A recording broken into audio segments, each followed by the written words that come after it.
Hi, this is Jennifer. For this immigration episode, I'd like to read to you a poem by a young woman writing in the last part of the 19th century named Emma Lazarus. The poem is called The New Colossus. I'm sure you will recognize parts of it. Not like the giant of Greek fame, with conquering limbs astride from land to land, here at our sea-washed sunset gates shall stand a mighty woman with the torch whose flame is the imprisoned lightning, and her name, Mother of Exiles. From her beacon hand glows worldwide welcome. Her mild eyes command the air-bridged harbor from twin cities' frame. Keep, ancient lands, your storied pomp, cries she. With silent lips, give me your tired, your poor, your huddled masses yearning to breathe free. The wretched refuse from your teeming shore, send these, the homeless, tempest-tossed, to me. I lift my lamp beside the golden door. Let me repeat part of that. Give me your tired, your poor, your huddled masses yearning to breathe free. Well, that's not exactly how it's going right now, is it? I'd like to speak to you about our immigration crisis. I was trained as a paralegal, and day one of class, we are informed that the law has nothing to do with morality. Let that sink in. The law has nothing to do with morality. I'm not here to debate the failures of the U.S. justice system, but I think it's important to keep in mind when hearing the next part of the podcast. It's been difficult to identify as an American.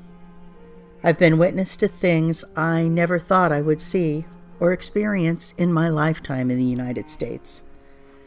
The most egregious violation of morality has been the imprisonment of undocumented people and the separation of children from the parental unit. I grew up in California. I've been on commercial farms and seen places where migrant families live. I can attest to you that that is not high living. Migrants come to this country not to stay, but to work in the fields. Fields that Americans couldn't and wouldn't work in. It's tedious, back-breaking work. Stooping, digging, pulling, etc., for many grueling hours per day under the blazing California sun. It's not vacation time for them. They work because they are supporting their families, not to get over on the U.S. government and people. Most don't speak English except haltingly. They come, they work, they move on to the next area, needing workers to harvest the produce. Then they go home, mostly to Mexico. A dear friend of mine is Mexican. Actually, I have a lot of Mexican friends, and was saying that where she and her family live, an agricultural area, the fields are dying untouched because there aren't enough workers to address the harvest. A foreman asked her if she knew anyone who was willing to work and gave her his phone number. Later, a white guy asked her if she knew of anyone that was hiring. She gave him the foreman's number. The white guy never called. These people are not taking U.S. jobs. The people in the U.S. have been spared this because of the willingness of the migrant community. They put food on our tables as well as theirs. The migrant community doesn't hurt us. They help us. They do not take any job I want to work. I could not do the back-breaking work they do. When my husband and I experienced a severe economic downturn in our personal lives, we were forced to move into the barrio. The barrio is basically a Mexican ghetto, or for lack of a better expression, we were the only people whose first language was English, and the only white, non-Mexican folks on our little street. We were a little nervous moving in, I'll be honest. I wasn't afraid, I just didn't know what to expect. I was unprepared for what to expect. The very first day we were moving in, a woman came over and invited us to the baptism of her youngest child. When my husband drove the U-Haul truck in, her husband, whose English was very limited, simply hopped up and helped my husband move the rest of our stuff in. That was Fidel. We called him the mayor. We were welcomed by him and the other families on our block. We were included in parties and celebrations, and sometimes they'd just bring us food. We tried to hide the Taco Bell bags, we really did. I'd never had food that good in my life. We worried with them when there was an illness. We helped them when we could, when we had something to offer. They were not undocumented, as far as I know, but even if they had been, I wouldn't have cared because of the quality of the people I lived with. They loved their families and they loved their church. We were welcomed into the life of the community generously and with open arms. They would laugh at my terrible Spanish and help me to improve. Birthdays, first communions, baptism, you name it, we were invited. The children, they were the best. I loved being around the children. I would do things for them on the holidays, make cupcakes, etc. And they brought us so much joy, so much happiness. Sometimes they'd just come around to hang out with us. And they loved our dogs. We have Great Danes. It was as close to heaven as any place I've ever lived. The idea that those children, those same beautiful brown-eyed children, being taken away from their families for any reason rips me apart. They're taken to unfamiliar places. Some of them are kept in cages. Fucking cages! I don't even put my dog in a cage. And these are innocent babies and children. As Americans, as humans on the planet who breathe the same air, bleed the same blood, love the same way, we cannot stand for this treatment of our brothers and sisters who come here to help us. They are our friends, our brothers and sisters, our neighbors. How can we say we are a nation of laws when we do this? Oh, yes. The law has nothing to do with morality.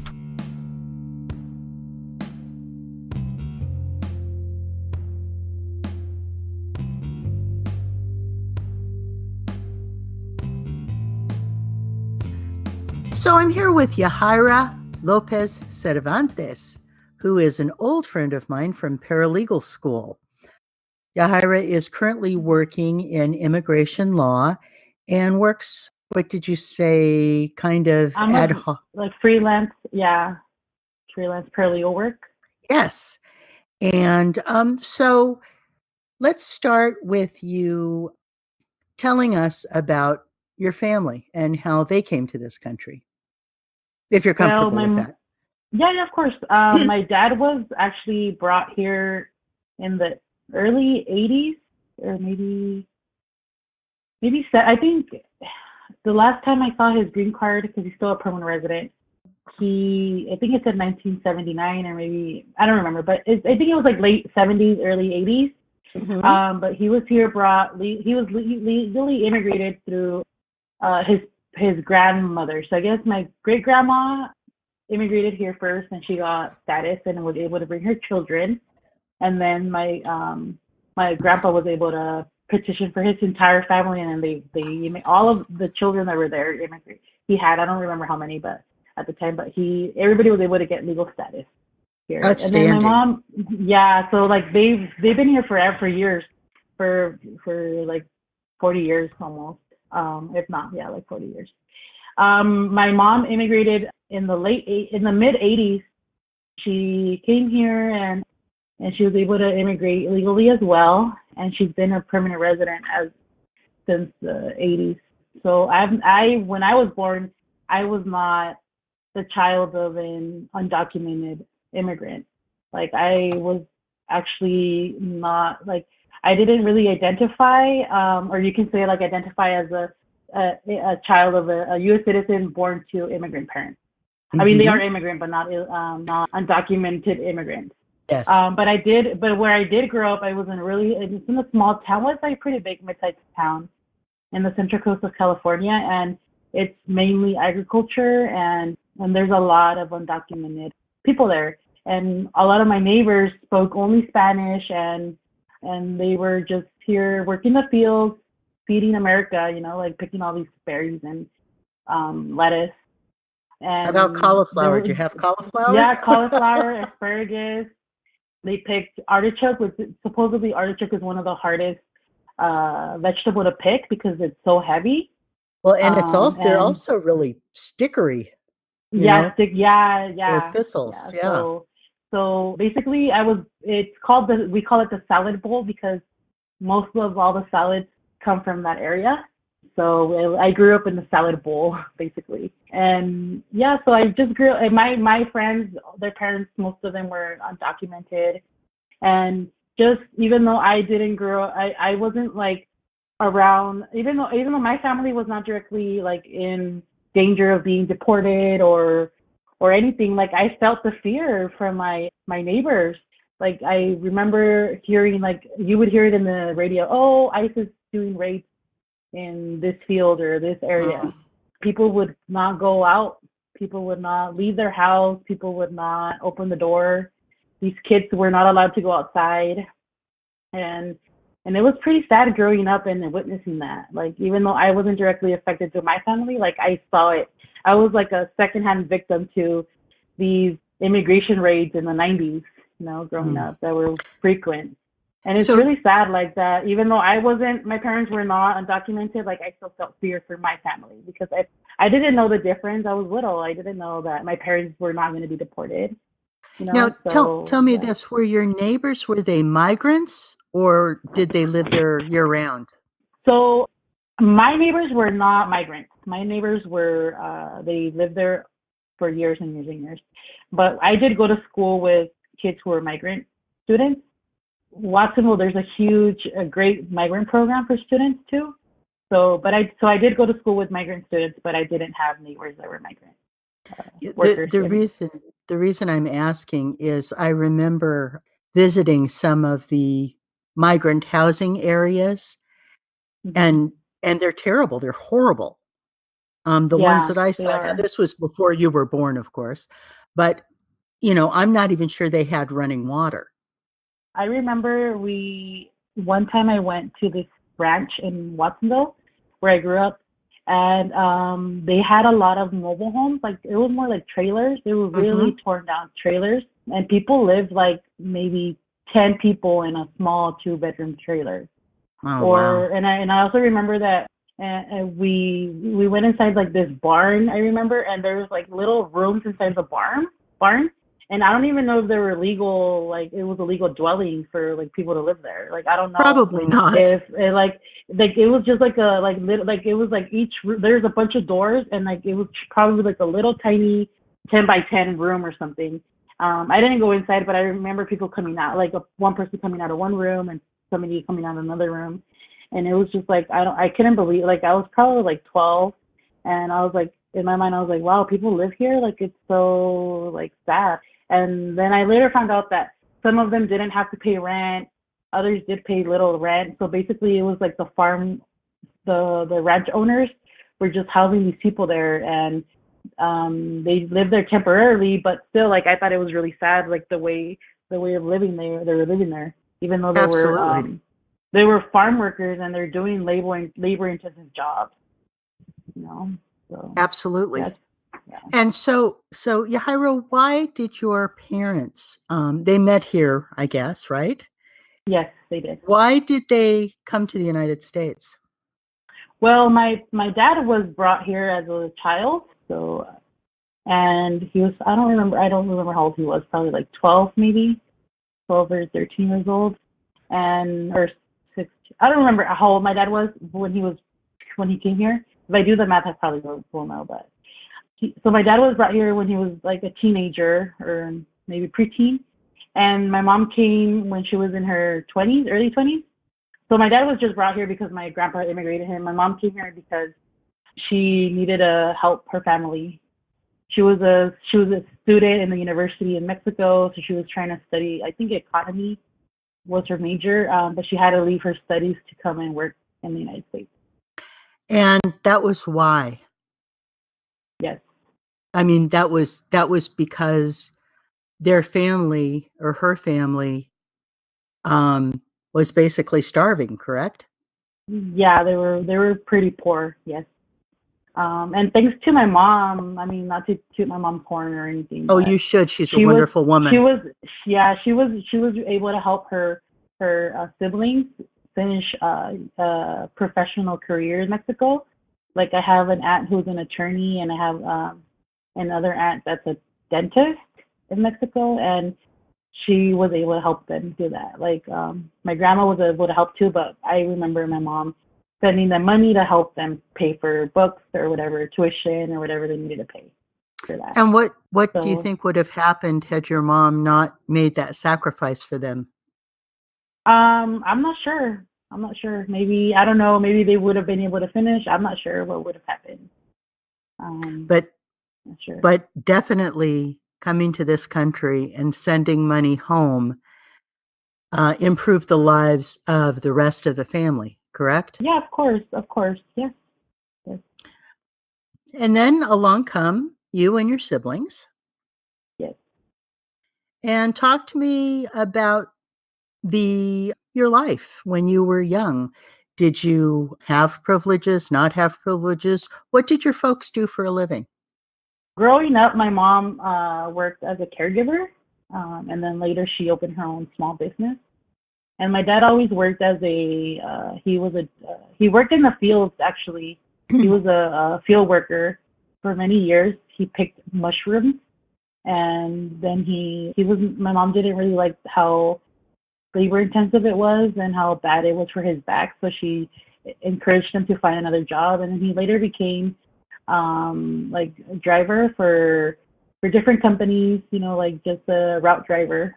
Great. And then together they were able to like purchase their first home and things like that. So I don't feel like I've never felt like I haven't been able to have opportunities with other people. Like my parents have always made it a thing for me to not ever have to worry about money at all. Like I didn't know growing up anything about like if they had any financial issues or anything. Like all I knew was that I can turn on the light or turn on the TV or open the refrigerator and there was something there. Like I never had to.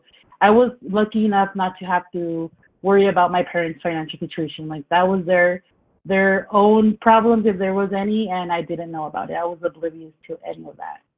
So I was pretty privileged, if you say, and you can say, and maybe sheltered too, like to like real life. I lived a pretty normal kid life. Like I was never worried about anything. And so you went to school and you married a wonderful man. I did. And you have a wonderful son. Yes. And we met. How did we meet? We met at John F. Kennedy University, and I had just married my husband, and I think we were in the same class the year we started together. I think we were.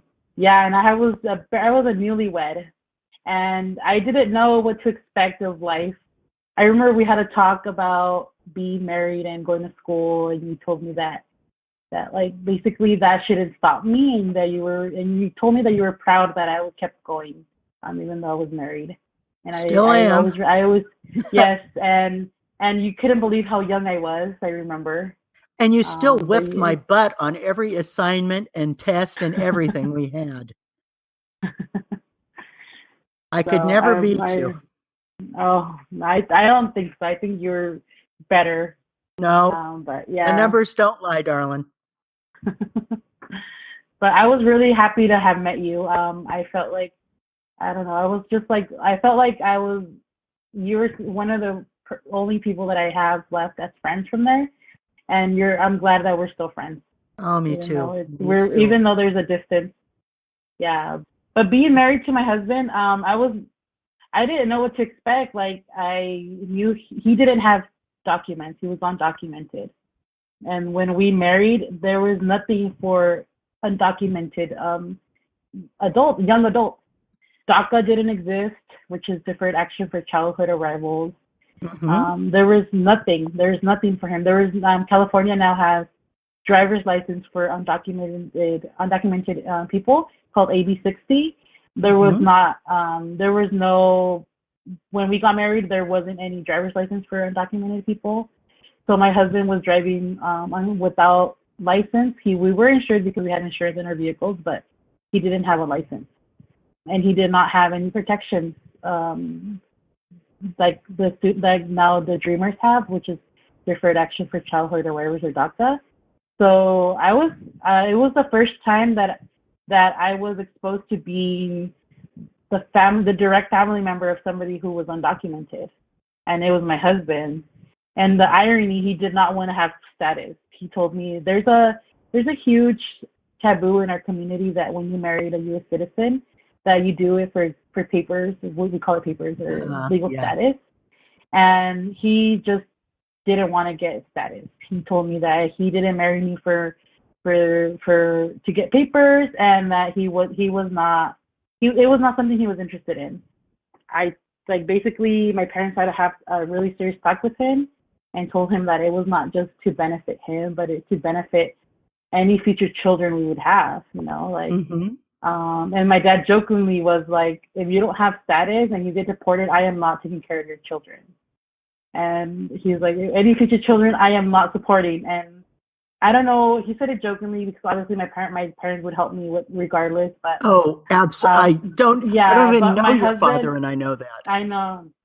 So I think that kind of struck a chord on Jorge, my husband, Uh-huh. because after that he was like, you know what, it's true. If we ever have children, like who's gonna support them? Like if I was like, well, me, but he was like, no, but like they need their father too if I get deported or things like that. And I was like, yeah, well, hopefully you never get deported, but like we need to do something about your status. So we were able to, I was able to petition for him, and we got him status, and he is actually a U.S. citizen. Hallelujah. That's wonderful. Yeah, he's been a U.S. citizen for about 2 years now. Now, did you So, have to go through all those hoops with no, Jorge was actually pretty lucky actually. We were able to do something called adjustment of status. So there's two. I mean, basically there's like two ways to adjust status in the United States. There's either adjustment of status, which you do it inside the United States, and then there is consular processing, where you have to go through the U.S. Consulate in your home country, and hmm then you have to go to your home country and adjust status through consular processing. But he was lucky not to have to do that because his parents have been here for many years, and they were protected under a law called 245I, which protects people, U.S. citizen petition for you before April 30th, 2001. hmm You're able to adjust status in the United States. You just pay a penalty.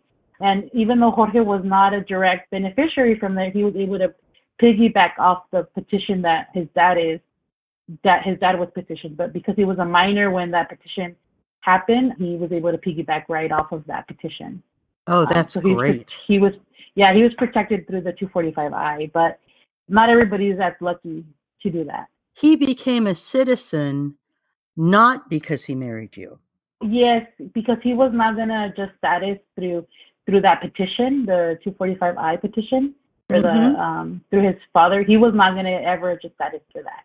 The only way that he would be able to adjust status was through marrying a U.S. citizen or through other options like there's U visas or things like that, like humanitarian visas and things like that. But him through that petition through his dad, he was never gonna get status. Oh, So, but he was still protected under it if he ever, for example, married a U.S. citizen or was able, because that petition protects him from having to leave the country to adjust status. I see. I Um, see. But thankfully that he was able to get a permanent residency, and now he's a U.S. citizen. He was able to petition for his mom and his dad, and his mom already has permanent resident status. Oh, that's So wonderful. yes, so and his right now we're doing his dad's petition, and he's currently his application is pending with immigration right now. So and we're sure that, well, we hope. I mean, hopefully nothing happens, or you never know what can happen. And but his dad is waiting for his interview so that we can review his application, and he can get permanent resident status. So, Yahaira, talk to me about this mess that's going on currently in the United States with literally ripping children away from their families. There's been about 2,000 children being separated from their parents right now at the Mexican-U.S. border. And it all started sometime in May when the Attorney General announced the zero tolerance policy, where basically they were going to criminalize people crossing the border federally instead of through the immigration court. They were going to do it federally through the Department of Justice. And you mean by that the states had jurisdiction before, right? Well, no, the states don't really have jurisdiction over immigration things. It's all federal. Before, people weren't being prosecuted criminally. They were just being prosecuted through the immigration court. You get it? Okay. So they're being prosecuted criminally in the federal court through the Department of Justice.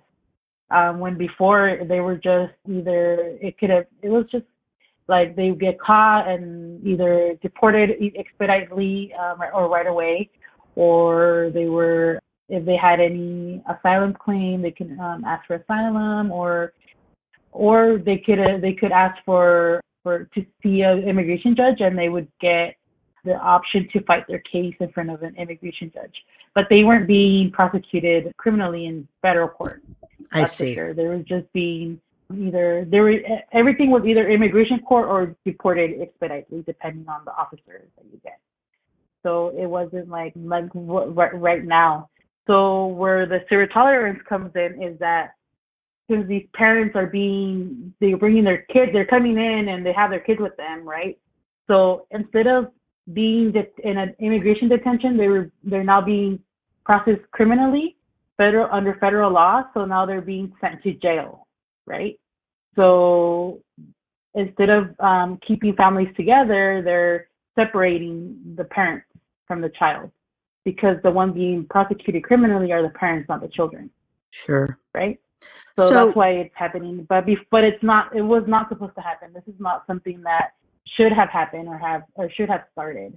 This is just the new administration's pettiness, I think.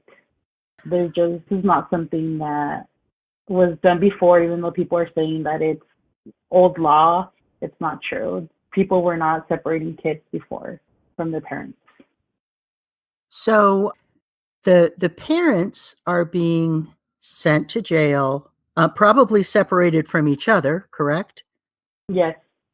And so then the children are also being separated.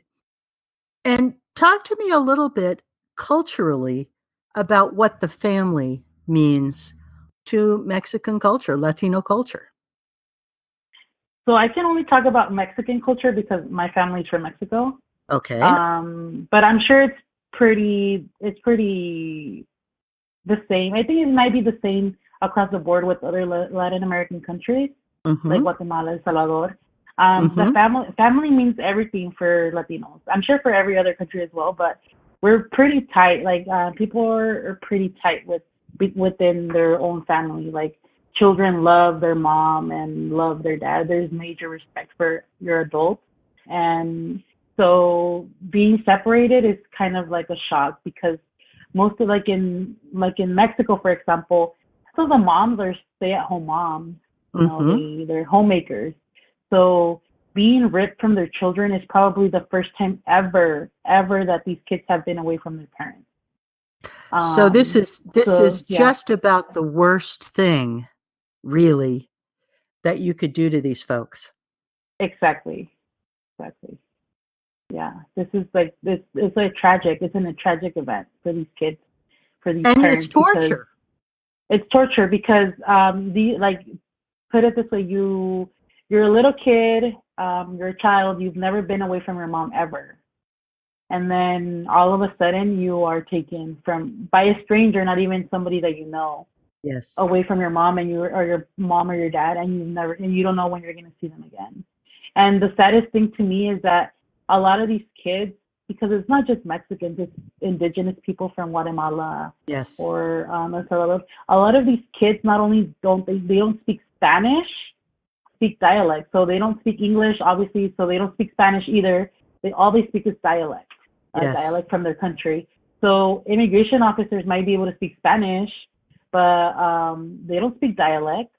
So they don't speak mom or Kanjibal or Riki, and none of those indigenous language are easily spoken by these immigration officers, I'm sure. And there's no way to communicate with these kids. So let's say that you're 8 years old and you speak fluent dialect, but you don't speak Spanish. How are you going to communicate? So to me, that's also torture, because like there's no way to communicate at all.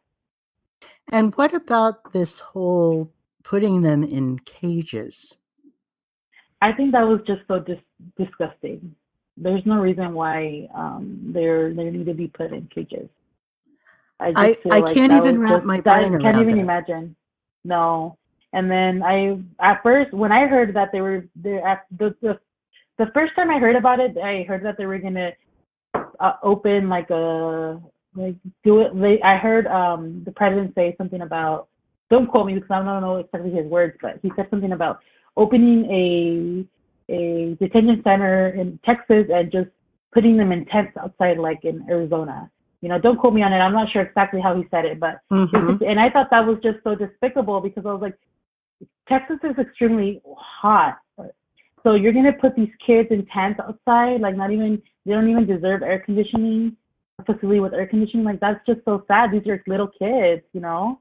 And Well, that is so and then precisely how the sheriff of, I think it's Phoenix, Joe Arapo, I think is Arpaio, his name. yeah, Arpaio, thank you. Arpaio, yeah, That's how yes, he treated the inmates the in, inmates, I guess, yes, who yeah. had So to me, I mean, done one thing crimes. is inmates and one thing's adults.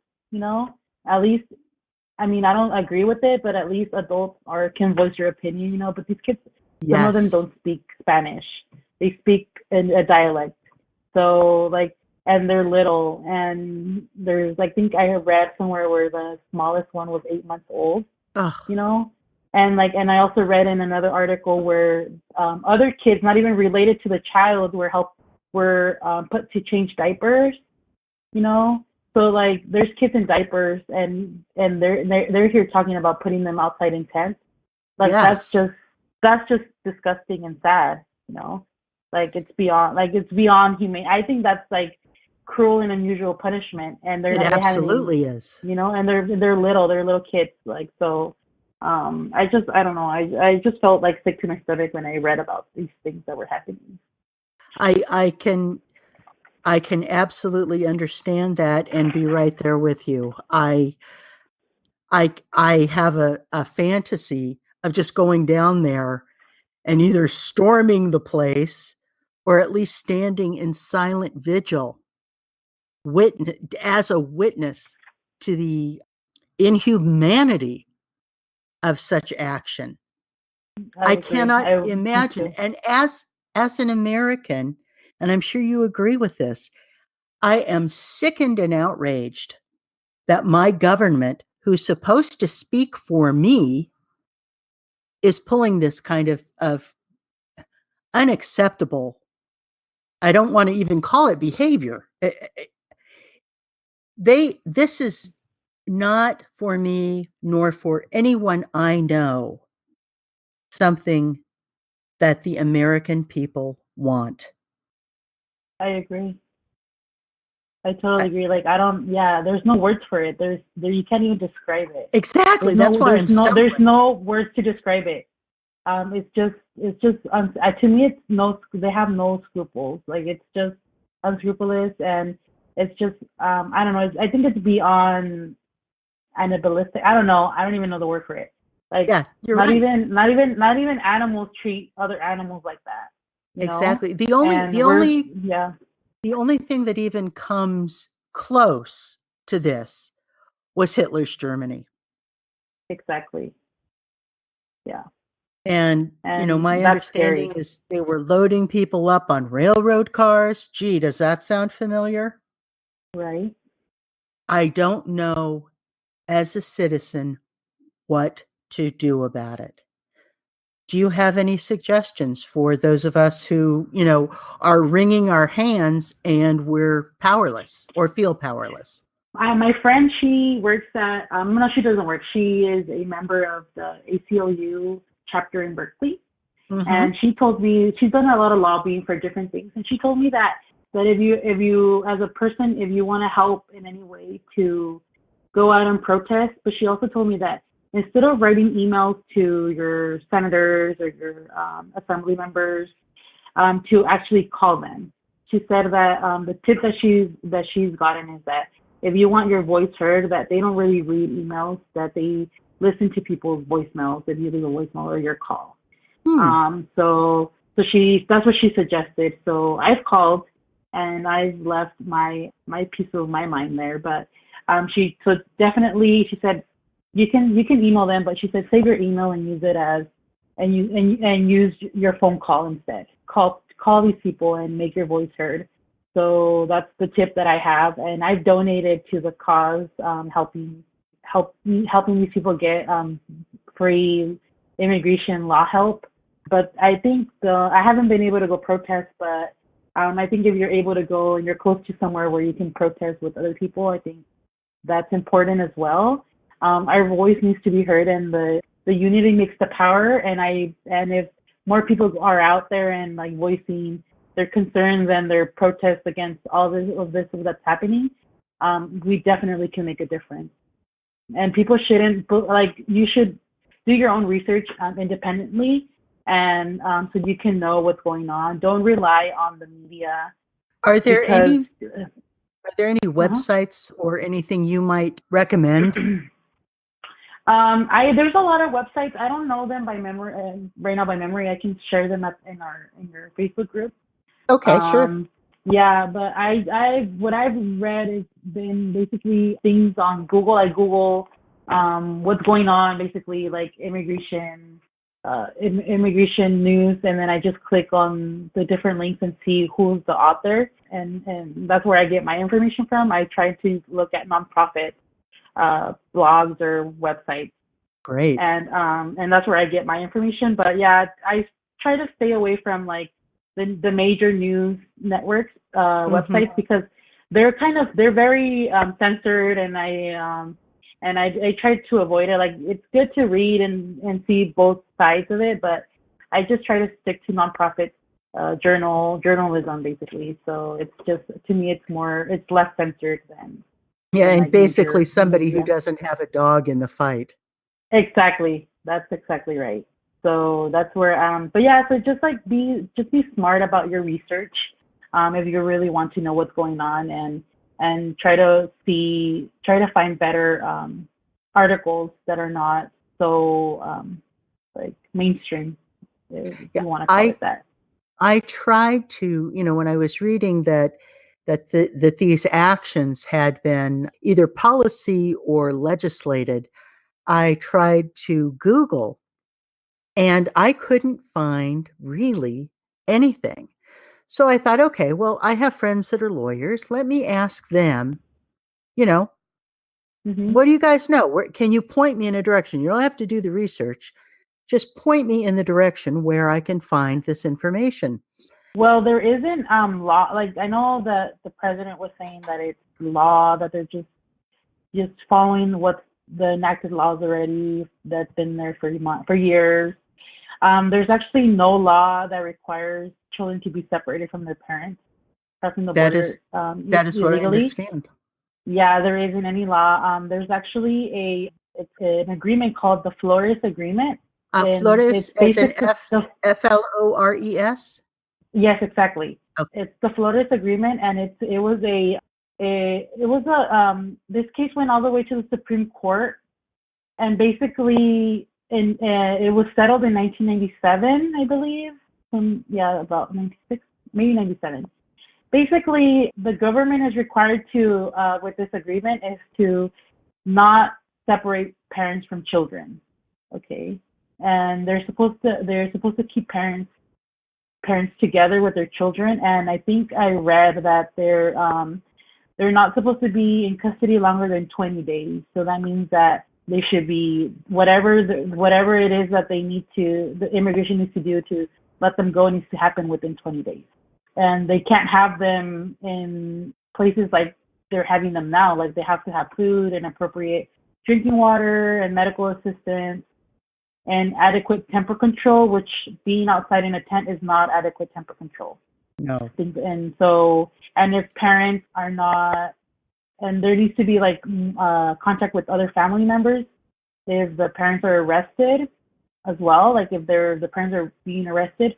So instead of separating them and keeping them confined to jail, for example, like they're being jailed right now, they're supposed to contact other family members who are able to keep them. Separation from somebody who's not related to them should be limited whenever possible, basically. So people were saying like, oh well, separation of parents and children have happened. Yes, of course it's happened before, but it's when the government or the officials find that the parents are unfit to take care of the child, which they're saying right now that the reason why they were separating them was because if the parent is crossing their child illegally into the United States, that makes them automatically unfit to be their parent because they're exposing them to that danger, which to me is kind of BS, because Absolutely. these parents are not coming to the United States because they are tired of living in their country for no reason. Like these people are coming because they're fleeing criminal acts and delinquency in their country. Like they're leaving because they're scared. They're legitimately scared of being a citizen in their own country, and their government does not protect them. And so, like, people need to be like see why they're coming, not just that they're coming. There's a reason why people are leaving. Like there's people in other countries, like for example, like Costa Rica. There's not a lot of people from Costa Rica in the United States because Costa Rica the government has their stuff together. There's not that much crime, and people in Costa Rica seem to have their crime handled, or Panama too, so, or Chile. I haven't seen a lot of people from Chile either. So I feel like there's countries that has their crime and their government is there to help protect them, and it's under control, and they're not coming to the United States. There's a reason why they're not coming. Yes. Because they're safe. They feel safe there. Yes. So yeah, but it's an unfortunate event, and I feel sick to my stomach every day since I found out what was going on, because it's just so sad. I'm right there with you. I am right there with you. I'm so outraged and so angry most of the time. One of the areas that I found that I get fair information actually is Twitter, of all places. Okay. Yes, Twitter. Mm-hmm. And there are days that I just can't look at it because I just get too upset. And yet I force myself because I have to know. You know what I mean? It's just, right. Yes. It's so atrocious. This is an atrocity, and people need to know that this is not acceptable. This is not American. And if this is American, then get me the hell out of here, because I don't want any part of this. I'm looking at Canada, but I'm not sure. Yeah, like even when when there was another event, and like I think it was last year when Trump decided to stop or take away the protection of the Dreamers, Yes. DACA. And that day that I found that out, I just wanted to cry because these people have legit jobs. These students have graduated college. They're working, for example, for Google, or they're working for nonprofits, and they have a real life in the United States. It's not their fault they were brought in as young kids, and they've made a life for themselves in the United States. They just don't have legal status. Okay, they're not permanent residents. They're not U.S. citizens. And this benefit of DACA has enabled them to be able to live a somewhat normal life. Yes.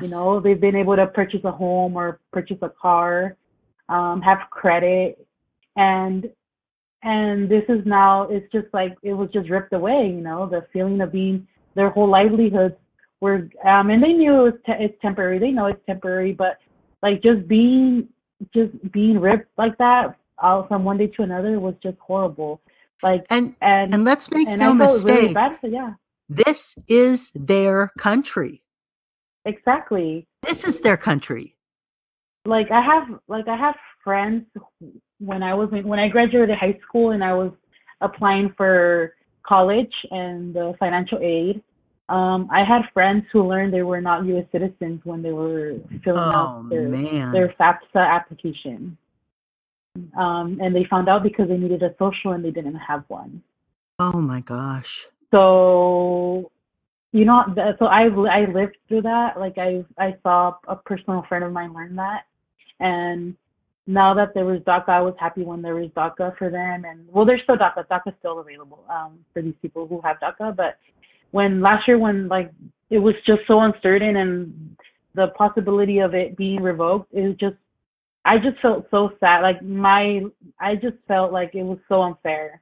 Like these kids are U.S. citizens. Like we went to kindergarten together. We graduated high school, and they've gone to college through their own expense. Like they've paid for most of their college education, no loans, and they're professionals and they can't, and they're just going to be ripped away from everything. That's so sad. I'm so glad that there's people that are doing the groundwork and being activists.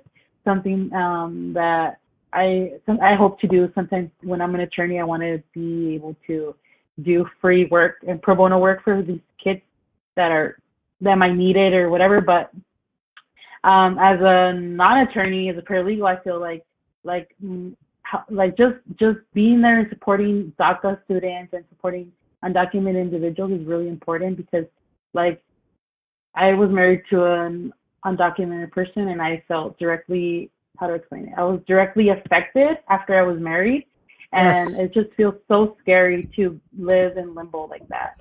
Like that uncertainty. That uncertainty. Every time there's a knock at the door, these days. Exactly. Like, and you can just be like, it could be that, for example, ICE knocked on the wrong door. Yes. You open the door and you just happen to be undocumented, and they might not be looking for you because they knocked on the wrong door, but they can still take you. Yes. Just because you open the door, like you don't have to open the door if they knock. You don't have to. But let's say that it was the wrong door they knocked. So it's just so scary and so sad when that happened to them last year. So yeah. If you have advice, Yahaira, you've been really good about posting things on Facebook about what undocumented people, what their rights are, what they don't have to do. Mm-hmm. What would be your advice? Just general advice to somebody who is undocumented? Yes. Well, just remember that you have rights. If you're in the United States, even if you do not have legal status, you have rights. You have human rights. So don't feel like just because you have no status does not make you somebody, an exception to these rights. Another thing is that you need to be very informed of what your rights are as well. And also that, like, if ICE comes to your home and knocks on the door, you have all the right not to open the door. And if for some reason you are caught up somewhere and there's an ICE raid, you have every right to ask for an attorney. And these are just like things that people should already know. Like, you have every right to ask for an attorney and just don't sign anything. That's what, when I worked in the law office, we would tell people that if you ever get caught by immigration, do not sign anything. And I always ask for an attorney. You're right. There's no right to a free attorney under immigration law, but you can always ask to call an attorney. And generally, attorneys are, you can always find one online. There's websites where you can find immigration attorneys. One of them is called AILA, and I can also post AILA.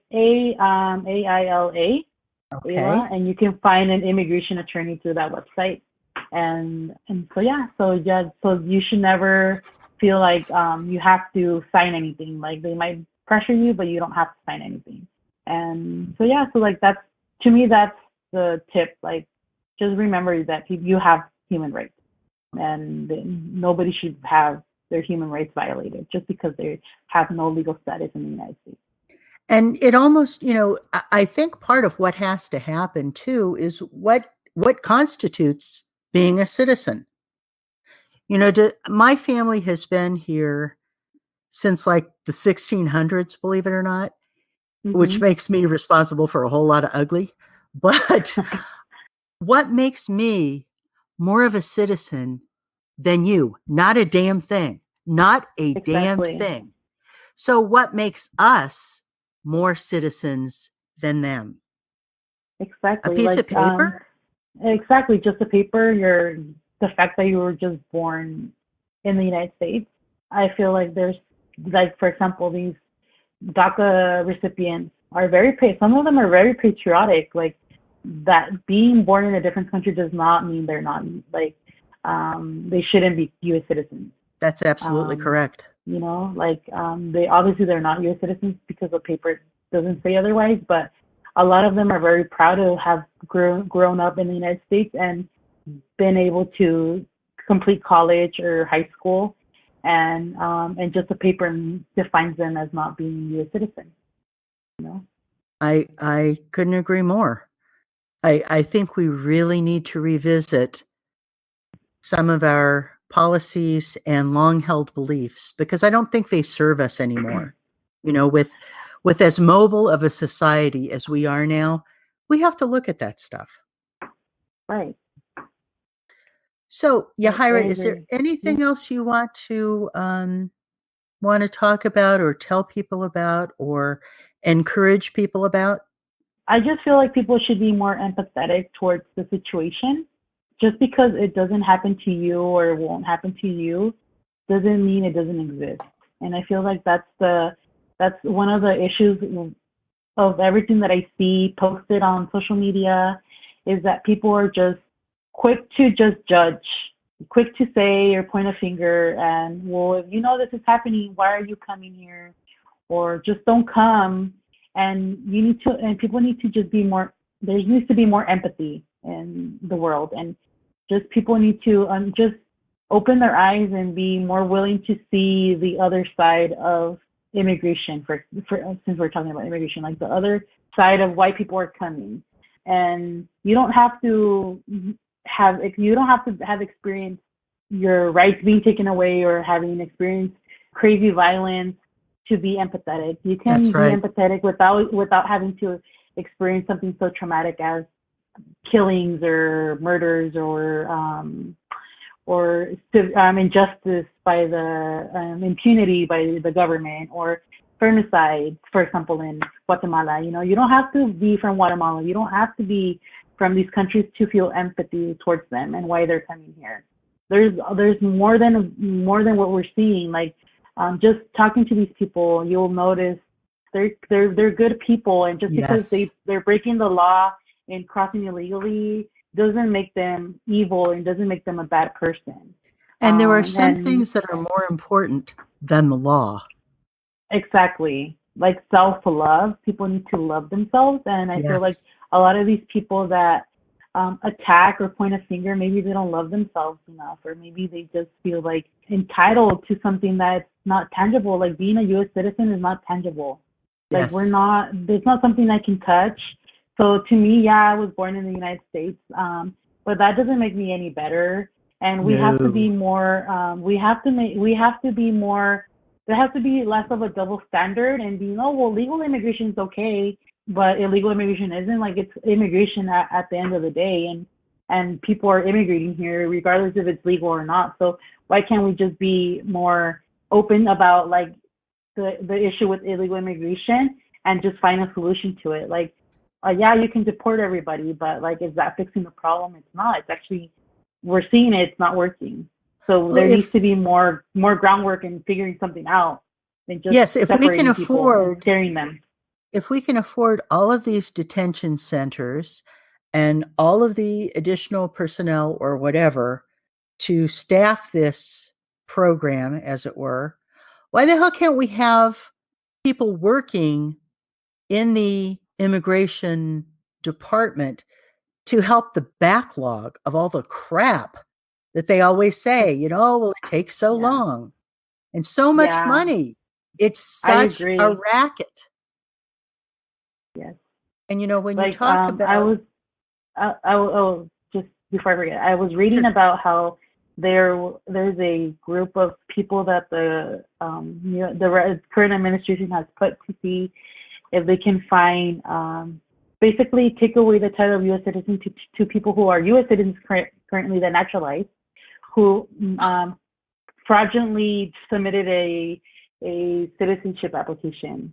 That they're to basically find a discrepancy in their application to be able to take away their title of U.S. citizen. And I'm sure there's people that have done immigration fraud. Like the system is not perfect, and I'm sure there's been people that have fallen through the cracks. I am sure of that because nothing's perfect. But if you're putting all your emphasis and your time in creating a group just to find these cases to take away the citizenship of these people, why don't you use that time and money and effort to send more officers to the border to help the backlog of these people asking for asylum? Yes. The asylum department is so backlogged right now that there's people waiting years and years and years to be able to get their hearing at the immigration court or get their asylum interview at the asylum office. Why don't you use your resources on that? Or there's people that are right now that are doing adjustment of status in the United States, and they're states where the USCIS field offices are so backlogged that it's taking over a year to get an interview for these people to get who are doing change of status or adjustment of status through marriage, for example. So why can't we clear up the backlog that's already in existence instead of just focusing on petty things like trying to find fraudulent U.S. citizen applicants? And of course, people who have yeah. just made legitimate mistakes will be lumped into that group. You're not going to you're not going to find just the fraudulent people. You're going to find people who legitimately goofed up because, hey, maybe they don't speak the language. How about that? Yeah, exactly. And there's a lot of within the immigration community, the professionals, attorneys and paralegals and things. It's a known fact that there is fake attorneys. There's people who practice unlawfully the practice law unlawfully, who say they might not say they're attorneys, but they say, oh, I'm an immigration specialist, or yes, I'm an immigration consultant, or they can name themselves whatever they want, and they're fake. We call them notarios, and they're just fake. They're fake people. They're people doing fake work, and they just think they know it all, and they're just uneducated in the subject, and they offer people the stars and the moon, and then later these people are affected because they went through somebody who charged them $200, because and promised them a work permit, for example, So people need to be aware of that as well. There could be people who are just out there to screw people over, innocent people, and it's more common than people think. People need to be careful about that too. And like you said, if they're doing that group to try to take away the U.S. citizen of these people, what if this U.S. citizen went to a notario, right, without knowing, or somebody who said it was an immigration specialist, and they helped them with their citizenship application, and they messed up or something? They could lose their status for a technicality, Exactly. So, and it's really, I don't know, it's just so sad that it's coming down to that. It's just so sad. Why can't resources be used where it's actually needed? Not if you really want to do it, it can wait. I mean, these U.S. citizens are already here; they're not leaving. So your little attempt to take these people out because they committed fraud can wait, because there's bigger issues than that. Absolutely. You know, when you were talking a bit ago about pointing fingers, I have to admit to you, Yahaira, I too am pointing a finger, and it's to Washington. And guess which one it is? 45. No, oh yes, but guess which finger? Oh, I know, the middle finger. Exactly. Exactly. Yes. Yes. Well, thank you so, so much for being willing to talk to me today. Yeah. And about stuff that's so freaking important. Thank you for inviting me. Oh, you're most welcome. I can't think of anybody I'd rather talk to about this. Thank I you. also want to ask if you'll come back and talk to me another time, as this is an ongoing thing. Yeah, of course. I would be willing to come back. It's been great. And there's so much to talk about. Like, just like right now, I'm working on asylum cases, and they're just so sad. Like, even though I'm not a victim, I feel like a second degree victim of these victims, because like hearing their story is just so sad. Yes. And like it's hard not to take it personal, because like it's just some of the things these people go through is just so disgusting. And then like that's why I take it so personal that people are saying like don't come, because like people have legitimate fear of going back, and people don't know exactly what they've been through. Like you don't know. You don't know what you're leading these people to. Exactly. Yeah, exactly. And just walk out your door, and if you see a person, can you tell if they're undocumented? Can you tell if they're an asylee or a refugee? You can't, because immigration has no face. It has no skin tone, you know? So like it's just sad. Like people are just like, and then another thing before we end, like people need to stop generalizing that the only people coming here are Mexicans, okay? Because it's not. Just because it's at the border of Mexico, it's not just Mexicans coming in. It's it's a broad spectrum of people coming from different parts of the world. And it's just so ignorant of somebody saying like, oh, well, is Mexico going to pay for all of this? Like, well, it's not just Mexicans, so no, you know. Well, and I think so. Like, yeah. Can it possibly be any more racist to say that we're going to build a wall at the southern border and not a word about our northern border? Exactly. That's total baloney. It is. But some people are just they have a double standard, you know. So yes, there should be if they're gonna build a border, there should be a border all around our country, you know. Well, what imagine a wall in front of the shore, California coast, you know, Pacific coast. Oh my God! Like we can't see anything. Oh, but there's a beautiful wall right there, you know. So, like, well, my suggestion recently has been that everyone should send at least one brick to Washington D.C. and we'll build a wall around 45. Right, that would be great. We'll probably get all the resources will be donated. No need for billions of dollars. That's absolutely true. Absolutely true. Well, darling, thank you again so much. And I'm so happy to have had this time with you. And I, again, hope to speak with you, over the next couple of weeks as this story continues. Of course. Yeah, I'd be happy to join you again. And thank you for having me. This was a blast. I've never been part of a podcast or anything like this, so it's definitely been great. I enjoyed it. It kind of like opened my eyes to something, like maybe I can start one too or something. Absolutely. Or something, I would highly encourage you to do that, because think of the people you could reach, and think about the untruths you could dispel. Yeah, true. Yeah, you're and besides, right. You've got an old Tia here who will help you. Oh, that's great. You'll be my fairy godmother. There you go. No. All right, sweetheart. Take care of yourself. Thank you so much. See ya. All right.